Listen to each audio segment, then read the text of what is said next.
Hello, everyone. My name is Bitupan. Welcome to the show. If you are an aspiring author or a writer, then today I have a special guest for you. I am with Mr. Aruni Kashyap. He is an author, writer, and a translator. Hello, Mr. Aruni. How are you? Hi, Bitupan. Thank you for inviting me to your podcast. Thank you. Thank you. I'm so honored and so glad to have a conversation with you. For viewers, we'll be talking about Mr. Aruni's journey, his works, and his writings. And also, he will give tips and ideas to new authors and writers about what are the challenges and how to start and all. So, there'll be a lot of things that we'll be covering in this conversation. So, before starting, in case if you are not aware about Mr. Aruni's work and his writings, then let me give an introduction to you. All right. So, Mr. Aruni is the author of 3 books. His book is His Father's Disease and Other Stories. That is one book. And the other one is a novel, which is The House with 1,000 Stories. And he is also the author of an Assamese novel, which is in Assamese language, which is called Noikon Etia Duroid. He has also done translation of a book, which is The Bronze Sword of Thengpakri Tehsildar. This book was the last work of fiction by Celebrated writer Indira Goswami. He won Charles Wallace India Trust Scholarship of Creative Writing to the University of Edinburgh. His poetry collection, that is, There Is No Good Time for Bad News. It was a finalist for Marsh Hawk Press Poetry Prize and 4-Way Books Levi's Award. His short stories, poems, and essays have appeared in the Oxford Anthology of Writings from Northeast, the New York Times, the Kenyon Review, the Hindu, and many, many others. CNN News 18 told him to be one of the most original and honest voices from the contemporary India. The Deccan Chronicle said that he is one of the brightest literary sparks from the Northeast India.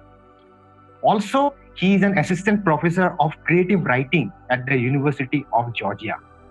So many accomplishments to talk about, Mr. Aruni. This conversation will be amazing.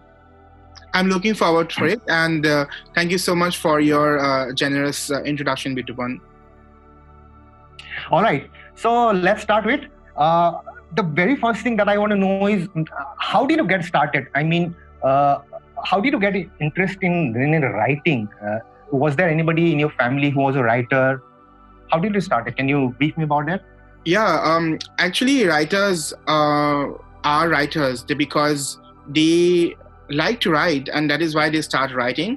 So I do feel that there has to be some kind of inner urge, because it is honestly a very sort of somewhat thankless job, because people can write for their whole life but can sometimes never really get published, isn't it? That is one of the things. Right. But I have to say that I had a couple of factors that worked on my favor. My mother and father, they both are writers. My mother was a novelist, yes, and she was also a professor of Cotton College. That means that books were very fundamental in our lives. She was a professor of literature. My father is still alive, and he's around, and he is he's also a writer, written many books. I have lost count, actually. And he writes for Khadin regularly, which is a very big weekly in Assam. He also writes for Amar Ahom and many other newspapers, and he continually publishes articles, non-fiction, about the history of Assam, about the culture of Assam. He mostly writes non-fiction. So he's so because of these two people's presence in my life, maybe I thought that writing is an amazing thing to do. And I decided to sort of emulate them. But also, over the years, I realized that this is all I wanted to do. And this is what I am very, very happy when I do it. So that is why I have continued to do it. And I have sort of married my profession and my passion, and reached this, reached this stage where I teach creative writing for a living. So I'm very indebted to my parents for giving me the kind of background that probably definitely enabled me to become the writer I am today. But at the same time, I also love writing. That is why I'm a writer. So I think it's both a result of inner urge as well as inspiration that I have seen, inspiration that I have received from my parents and my friends and family. So that's how I became a writer, I guess. Nice, very nice. So, by the way, for viewers, actually, me and Aruni have a common language, which is Assamese. So, we both belong to the same place, but we'll not be doing the conversation in Assamese because this will go to a global audience. And the Right? same, So, we are both from Guwahati, right? yeah, from the Yeah. same city, actually, yes. And we didn't notice before until I met him through online. And all right, so great. That was a story. And now tell me, there are a lot of viewers who are actually aspiring authors or writers. How do someone get started? I mean, is there any basic skills that is required to start writing? Yes, that's a great question, actually. There is no other way to become a writer apart from reading very widely. And if anybody is telling you something else, that you can become a writer without having a regular, intensive, passionate reading habit, they are doing you a huge disservice. So I think I know that most good writers are very, very deeply passionate readers at first. And I'm going to just give you an example. For example, if you don't listen to music, you cannot really become a singer, isn't it? Because music you learn by listening to it. In the same way, you cannot really write books if you don't read. So one has to read very widely, write regularly to become a writer. If you want to become a professional writer, if you want to publish and use this, as a profession, you have to write every day, which means that on certain days you'll be writing really badly, but you'll have to live with that. And on certain days you'll be writing very well. And on certain days, what you'll be doing is also bring out the badly written portion and refine it and revise it and rewrite it. So to become a writer, one really has to read very widely, absolutely widely. Okay. It is fundamental to becoming a writer. And along with it, there has to be a regular practice of the craft of writing, which is to find a spot during the day on a daily basis and just write. And not everything we write ends up becoming published, but everything we write helps us becoming better writers. Okay. So tell me about your books. I mean, just brief about all your books. So what is it all about? Well, I have a variety of books. So which one do you want to know about? Maybe which was the first book? My first book, yeah, absolutely.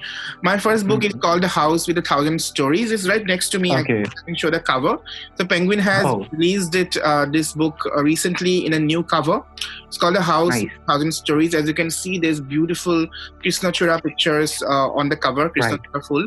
And the book is actually set in Guwahati and also a region called Mayong. I'm sure you know about Mayong. Mayong is known for sorcerers, magicians. They practice chants. My grandmother actually is from Mayong, and we have a lot of relatives in Mayong. So I'm in some ways a Mayong. So I'm from in some ways from Mayong. So I have spent some of the best time of my life actually in Mayong during my childhood. So I really wanted to write about Mayong, but I was sort of also disappointed by the fact that people always describe Mayong as this magical place of black magic and all of that. Right. And, Mayong for me is an ordinary village of relatives who live there, where I have to go there to have fun. In the late 1990s, there was also something happening in Assam. The insurgency was very, very, very prominent. There were lots of fights between insurgents and the security forces in the villages. And this book actually is written with this backdrop, but it's a love story. It's a love story between Pablo and a girl from the village. And also there are two other parallel love stories happening. So I would say there are three parallel love stories happening in The House of 1,000 Stories. It is, of course, about a very traditional Assamese family in a village. Pablo's father lives in the city, and so there is a lot of Guwahati also in the city. There is Assam Band. What it means to sort of live under lockdown, under Assam Band. A lot of my friends are saying, this lockdown that is going on due to coronavirus is not new, because in the 90s, and even now sometimes we have lived under long Assam Band, sometimes 72-hour long Assam Band. Also a lot of Assam Bands during August. So this novel is set actually during the secret killings of Assam, which was a very sort of dark phase in the political history of Assam, in India's democratic history. It was a dark phase, and during this time, people were living under fear. And I wanted to capture that fear through the lens of a love story, through the lens of a young 17-year-old narrator who goes to the village, who has no idea about the violence and the insurgency, because he has grown up privileged and protected in the middle class, upper middle class family in Guwahati. So he goes to the village, he falls in love. He also learns that his state is going through a very sort of dark, violent phase because of the insurgency problem, and how he sort of negotiates all of these experience is my first book about the House with 1,000 Stories. I'm happy to say that Amrit Upadhyay, who is a publisher who has a publishing house in Assam, is bringing out the book right now in Assam as well. It is translated by Khamun Fukonn. So maybe once the lockdown is lifted, the book will be published. All right. So since previously mentioned that, to be a good writer, first you have to read. So what are your choices of books, and who is your favorite author, by the way? Oh, absolutely. That's what a lovely question. And I can actually talk for an hour about my favorite authors. I think the biography of every writer could be just written by mentioning and talking about their favorite writers. So, well, I would say that I grew up reading Mamuni Roysam Goswami, Indira Goswami. She's widely known as Indira Goswami outside Assam, but in Assam she was known as Mamuni Roysam Goswami. Wonderful writer. She's one of my favorite writers. I also met her as a mentor in Delhi University. When I was studying in Delhi University, I used to regularly visit her, and she used to be my neighbor actually. So I used to just walk from the hostel. In 5 minutes, I used to reach her house in Chatramarg in the Delhi University campus, shaded by neem trees and red brick buildings. So she was an amazing writer, and she has left a deep impact on me. Her life and her work has been a source of great inspiration from me. But also it was during this time I started reading another writer called Amitabh Ghosh. I never discovered him before. I was a first-year undergraduate student when I first discovered his book, The Shadow Lines, which was in my course. And I started reading his other writers and other writing. And again, he's an amazing writer. I think one of the most important living writers right now. And he's talking about issues that should be of concern for everybody, such as the future of our planet, such as climate change, which will affect everybody. But his most famous work is The Sea of Poppies, the trilogy, The Shadow Lines.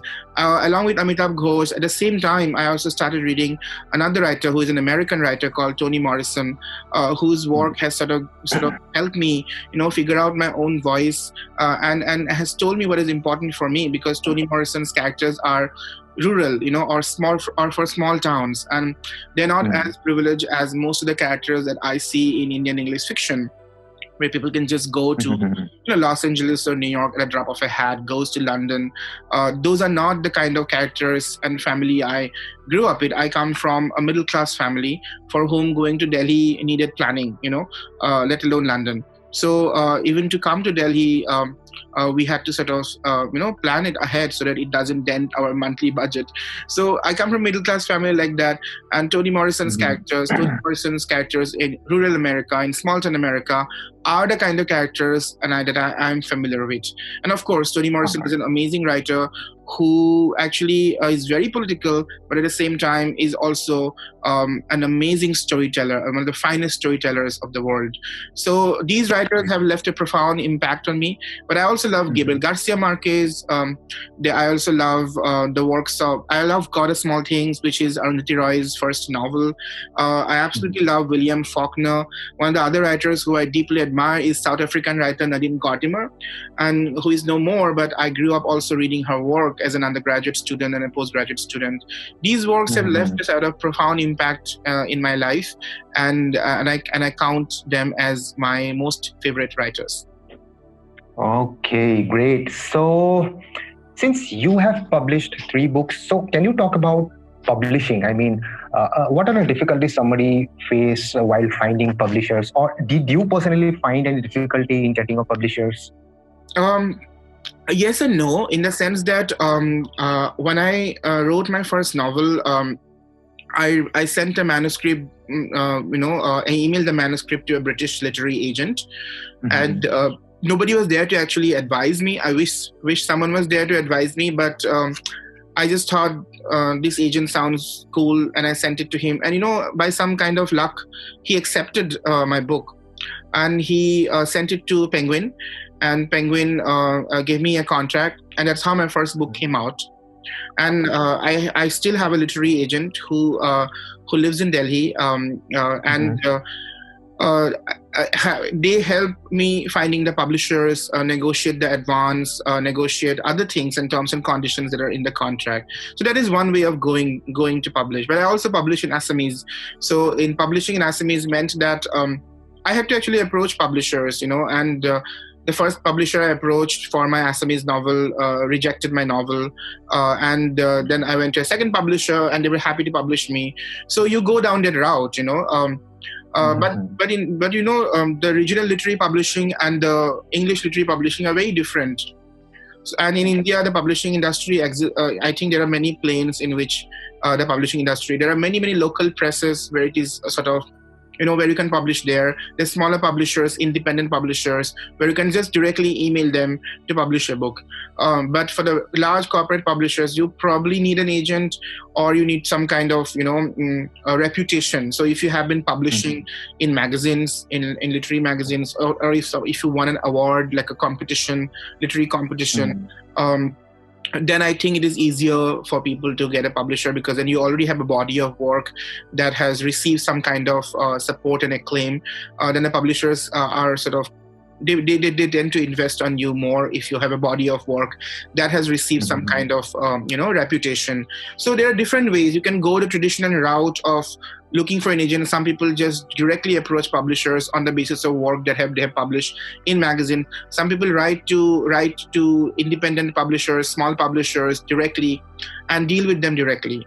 I think it's the same way how also the regional literary press works. I know that most of the prestigious presses in Assam, they approach you once you start writing for major magazines, once your stories or essays have received some kind of acclaim, applause, or support on readership.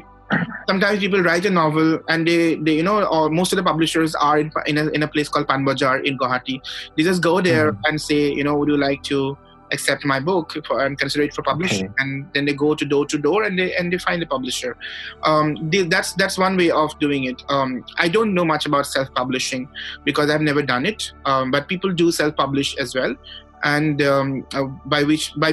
which means that they actually probably take it to a printer and publish it, and take up the responsibility of distribution, either with the help of somebody else or on their own. So yes, there are different ways of publishing actually. Yes, but I can't throw a lot of light on self-publishing because So I was actually about to ask you about self-publishing. Oh, really? Okay. That's okay. No problem. Because there are a lot of sites now like Amazon, Kindle and all where the person can publish by themselves. They don't have to. It's so difficult to find a publisher, right? So, this online has made life so easier for writers and authors. But anyways, let's forget that question. So, talk to me about making money as an author. How much can an author make in a year? Or is that a valid question, even asking that how much can an author make? I'm sure that there are a lot of factors involved in that.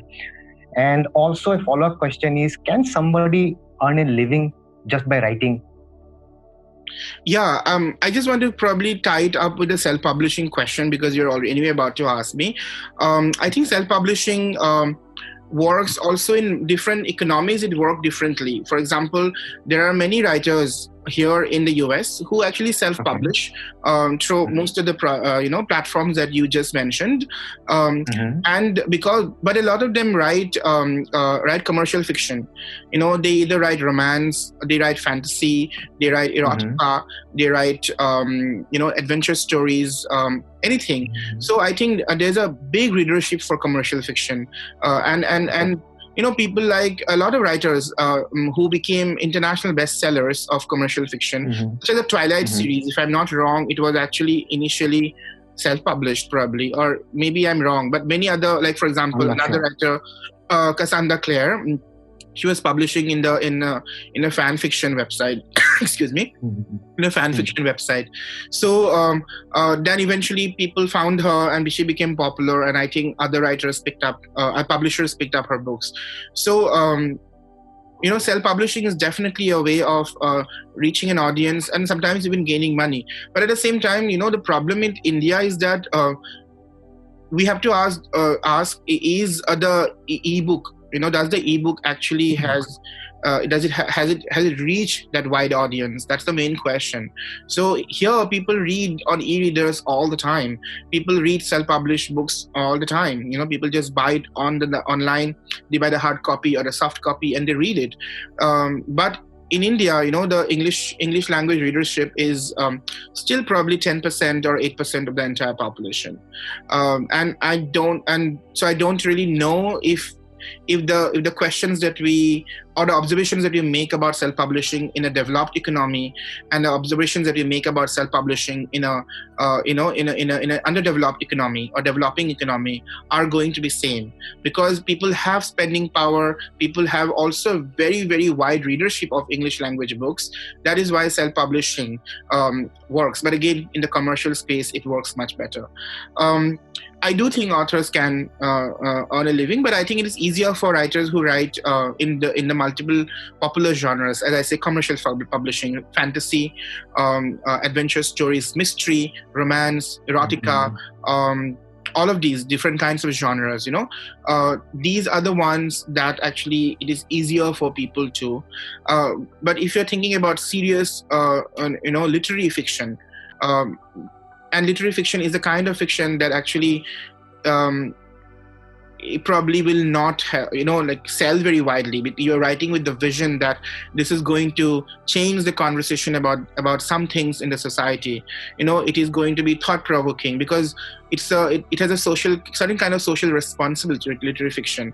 So commercial success is not the key goal of literary fiction. Of course, everybody wants to be commercially successful, but when you are a literary fiction writer, you are aware that it is a byproduct, the fame and the commercial success. You're writing this book because it's because you want to comment on certain aspects of the society and you want to present your vision, and that vision may be palatable, may be popular or maybe not, but or may be popular or loved among a very select group of people who will understand and value your work. On the other hand, in the commercial fiction genre, there are certain kind of rules and regulations. For example, your stories has to be plot driven. Your stories has to be easy to read. You cannot challenge your reader in terms of stylistic and artistic experiments that you see in a writer like, say, Faulkner, or who writes from multiple perspectives, who writes from who writes this challenging kind of novels that are that may not be selling in millions of copies. So you have to think about that actually. Who exactly is your audience? What exactly is the kind of work you want to write? But yes, Stephen King, J.K. Rowling, George R. Martin, they probably earn like 100 million, 10 million royalties every year. And there are many other writers in the developed economies who write commercial fiction, and they are one of the wealthiest people in their nation. Right. So it is possible, absolutely it is possible. But again, it's different between different economies, because a country which has a lot of spending power will be spending 200 to 300 rupees every month to buy a book, or buy 10 books every month. So it all depends on which country you are in and what kind of economy you inhabit. Very true. Right. So do you have any upcoming books now? Not right now. I'm working on multiple books. My just came out in 2019. So So absolutely, I hope I'm writing some other books, but I also want to take a break because 2019 was very busy. I wrote His Father's Disease, edited His Father's Disease, published it. I was also editing Oikonetia Duroit, which is my Assamese novel. Again, I was proofing it, editing it, and published that one as well. Then in January, I was working, December and January, I was busy with the promotion of another book called How to Tell the Story of an Insurgency. Okay.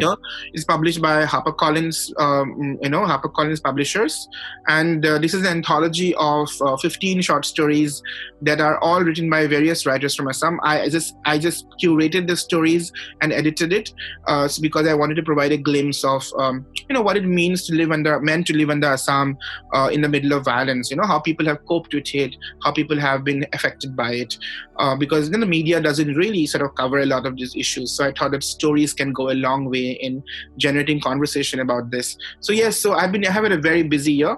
So, but I have a poetry collection that is forthcoming in 2021. It's called There Is No Good Time for Bad News. It is published by an American press called Future Cycle Press. And also the British edition of His Father's Disease is due for publication. I don't know exactly which date, but that a British publisher has accepted it for publications, which means it will come out in the near future in the UK. Okay, great. All right, so writing done, editing, publishing done. Now let's talk about marketing the books. I mean, how do you reach to the readers? Can you talk about that? I think social media helps a lot, but I'm not really involved deeply with the marketing process. I do what the publicist asks me to do. I have been fortunate to work with several, both my original works of fiction have been published by corporate large publishers or publishers who have a dedicated publicity team.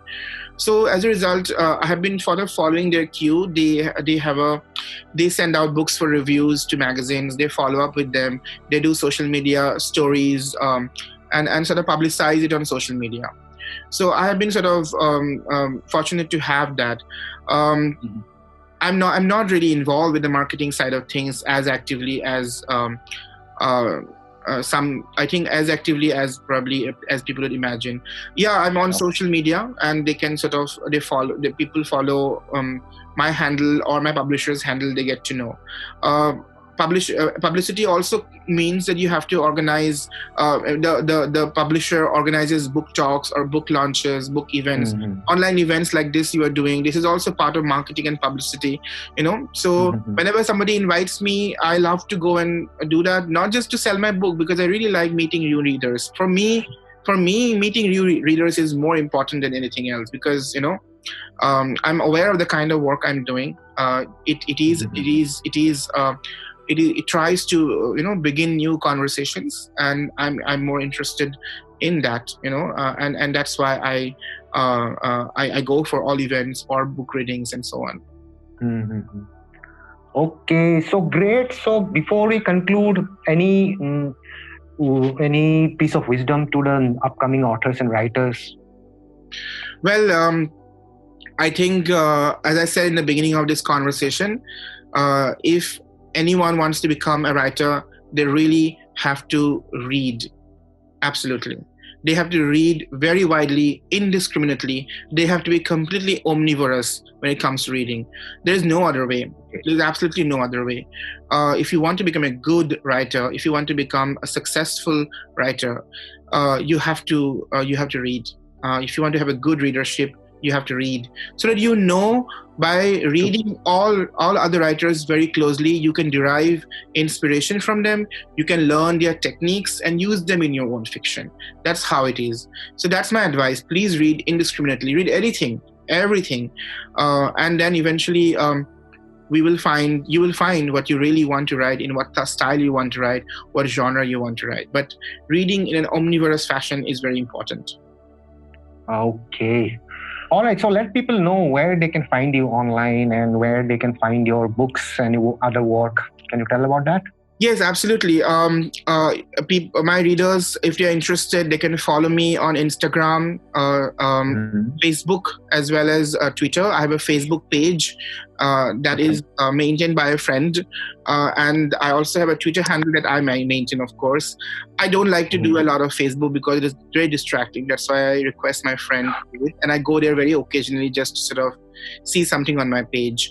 But I love being on Instagram and I love being on Twitter. And they can find me there, definitely. My handle is Aruni Kashyap for all of these. All right. So fine, Mr. Aruni, it was great talking to you. I think the viewers have got a lot of wisdom from you, a lot of knowledge from you. And I hope I'll get to talk to you again soon. All right. So anyways, thanks for your time. Nice talking to you. Thank you so much. Thank you so much, Bitupon. Lovely to talk to you. And I hope, as you said, somebody would find something useful from this conversation. And I heard that, the lockdown has been extended. Is that right? But I hope everybody stays safe if it is extended. Even if it is not extended, I hope everybody takes care of yourself. Wash your hands, stay home. And take care of your health. We will make it through this crisis. All right. Thank you. Take care then. Thank you. Thank you. Bye-bye.